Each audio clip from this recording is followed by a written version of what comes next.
आली सब तो धक्का मुक्की में ही चल रही है, धक्का मुक्की में। और कुछ नौजवान भी एक दूसरे को धकियाने में लगे पड़े हैं और सलाम फेर दे ही बोले ए बच्चों, और है खुद।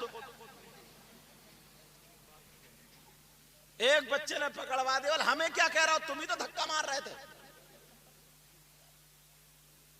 अब बता, अभी रमजान आ रहे, हजरत कह के कहें कि रमजान की तैयारी कर लियो, कितनी तैयारी होगी बताऊं। और माफ करना, बाज हाफिज भी ऐसा है, उसकी भी बड़ी पिटाई होगी, कब्र में उस हाफिज की भी बहुत पिटाई होगी। नियत बांधी अल्लाहु अकबर, मुत्तकीन यामलून अल्लाहु अकबर, 20 मिनट में तरावी 1.5 पार से पार। सारे मुक्तदी बोले हाफिज बहुत बढ़िया हाफिज। ऐसा सुनना और पढ़ना दोनों हराम।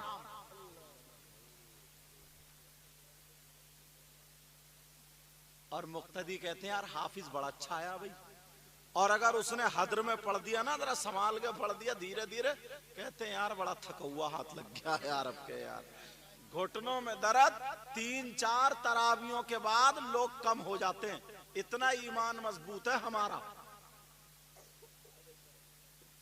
आधे भी नहीं रहते। लेकिन जरा सुनो प्यारे, आगे बढ़ो, बात वहीं पे लेकर के चलो। अल्लाह वाला कहने लगा जैसे जैसे कुत्ते का जख्म भरता गया, अल्लाह ताला मुझे मकाम अता करता गया। समझ में आ गई बात? आज के बाद किसी को सताओगे तो नहीं, किसी को तकलीफ तो नहीं दोगे, अपना दिल साफ रखोगे। हम जा रहे थे ना तकरीर करने एक जगह, तो बरेली का आगे फरीदपुर है, वहां टाइम हो गया असर का। हमने कार रोक ली, रुकवा ली, हमने कहा चलो नमाज पढ़। लड़कों ने पहचान लिया ये वही हैं जो मोबाइल में तकरीर कर दे। बड़े उससे मिले, बड़े हाथ चूमे। मैंने कहा बहुत अच्छे लड़के हैं ये तो। इतने में गन्ने की ट्राली आ गई, मुझे छोड़ के गन्ने की ट्राली पे डिट पड़े वो। मैंने कहा बड़े अच्छे निकले ये तो। एक गन्ने की ट्राली के चक्कर में सारी नेकियां जा सकती हैं, सारी। तुम सुनते हो बड़े पीर साहब को, बड़े पीर साहब की माँ और उनके बाप का वाकया सुना होगा कि एक सेब नदी में बह के आ रहा था, उन्होंने खा लिया, चले गए माफी तलाफी के लिए, बाग रखाने लगे, तैयारी कर ली, कहा ऐसी लड़की से शादी करना जो कानों से बेकार आंखों से बेकार, वो भी तैयार हो गए एक सेब के लिए। अरे उन्होंने ये सबक दे दिया, वो आले रसूल थे, सैयदजादे थे, उन्होंने बता दिया एक सेब की वजह से सारी नेकियां जा सकती है। अरे जब बाप ऐसा हो जो लुकमा कभी गलत ना खाए, माँ ऐसी हो जिसकी नजरें कुरान के खिलाफ ना हो, जिसके कान कुरान के खिलाफ ना हो, जिसके पांव हाथ अगर उठे तो कुरान के खिलाफ ना उठे, जब माँ ऐसी हो, बाप ऐसा हो, तो पैदा होने वाला बच्चा बलियों का सरदार गौसे पाक। आए है जिंदाबाद, नारे तकबीर, नारे रिसालत, मसलके आला हजरत, बस्ती बस्ती करिया करिया, उलमाए किराम। बहुत अच्छा भैया। दावे तो हम बहुत बहुत बड़े कर देते हैं, मगर एक मर्तबा तुम शीशे में जाके मुंह देख लियो, दिखा दूं थोड़ा सा आईना, बुरी ना लगे मेरी बात, तवज्जो रखना।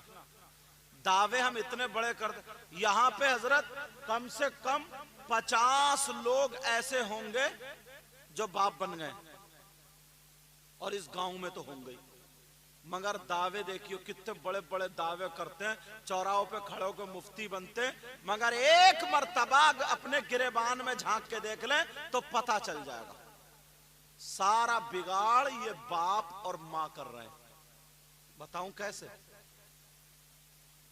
अगर 50 घर इस गांव में हैं, मिलक बिचौला में, या 100 मान लो अगर, तो 100 घरों में 90 घर ऐसे होंगे जिनकी बेटियों पे मोबाइल होगा, वरना 50 तो पक्के में। जिनकी बेटियों पे, बोलो नहीं है क्या? अब मैं ठंडे दिमाग से जरा पूछना चाहता हूं, थोड़ी सी कम से कम दिमाग पे ठोकर तो लगाओ।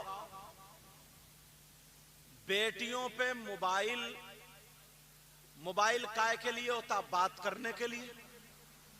मोबाइल काय के लिए होता? खैर खबर लेने के लिए। यही तो काम है उसका। बेटियों पे जो मोबाइल है, इन्हें मोबाइल की जरूरत क्या है? ये किससे बात करेंगी? कभी सोचा? इनकी बसें चल रही हैं जो मोबाइल के बगैर फट जाएंगी।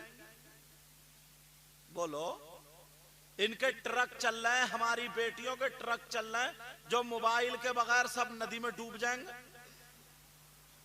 ट्रेनें चल रही हैं, हवाई जहाज चल रहा है, कारोबार चल रहा है, तिजारत चल रही है। मोबाइल के बगैर पूरा खानदान भूखा मर जाएगा।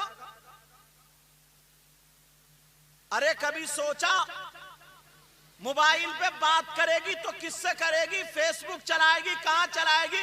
व्हाट्सएप चलाएगी, कहां चलाएगी? यूट्यूब चलाएगी, क्या देखेगी? अल्लाह के बंदो, 3 रोटी खाते हो, 1.5 की अकल तो रखना चाहिए। ये बातें कोई तुम्हें मुफ्ती तो बताएगा नहीं, हम खुद भी तो सोच सकते हैं हमारी उंगली कट रही है नहीं कट रही है, हमारी नाक कट रही है नहीं कट रही है, हम भी तो सोच सकते हैं। बेटी को मोबाइल देने की जरूरत क्या है? मैं किसी की बेटी पे इल्जाम नहीं लगा रहा हूं, मगर बिगड़ने वाली चीज अगर हाथ में दे दोगे तो संभलने के चांस नहीं है। हम हिंदुस्तान में घूमते, आप भी घूमते, पढ़े लिखे लोग ये भी घूमते, 50 लड़कियां ऐसी हैं जो इस मोबाइल के जरिए 50 लड़कों से टच है, और 50 लड़के ऐसे हैं जो लड़कियों से टच है। 50 मुसलमान लड़कियां पूरे हिंदुस्तान में ऐसी है जो गैर मुस्लिम लड़कों से टच है। जनाब, कितने लड़के ऐसे हैं जो गैर मुस्लिम लड़कियों से टच है। वो रिश्तेदार थे क्या? तुम्हारे घर आते थे क्या? नहीं, ये मोबाइल जो दे दिया, तुम तो सो गए, बेटी पे मोबाइल है, वो चैटिंग कर रही है। अल्लाह के बंदो, जिम्मेदारी है। औलाद हमारे घर में अल्लाह ने अता फरमाई, इसकी जिम्मेदारी है। अब कितनी लड़कियां ऐसी है जब मोबाइल के जरिए उनकी शर्म हया गैरत खत्म। पुरानी औरतें, उनके पास मोबाइल नहीं था, बड़े भाई के सामने बोलने की हिम्मत नहीं रखती थी। पूछ लो, अब्बा के सामने बोलने की हिम्मत नहीं, बगैर दुपट्टे के घर से नहीं निकलती थी। और आज शादियों में देख लियो, मिलक बिचौले में अगर शादी हो, एक का भी दुपट्टा नहीं होगा, अगर होगा तो इधर आधर मुड्ढों पे पड़ा होगा। वहीं रहिए तू भी, क्लिप लगा देगी, क्लिप।